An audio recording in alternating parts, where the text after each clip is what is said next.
При сильном кашле сделайте перед сном горячие ножные ванночки с настоем полыни горькой.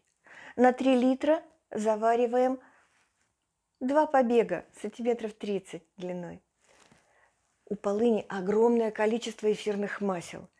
И аромат будет стоять просто невероятный, фактически выполняя при этом и ингаляцию. Уже через несколько таких процедур уходят кашель, одышка и свист в бронхах.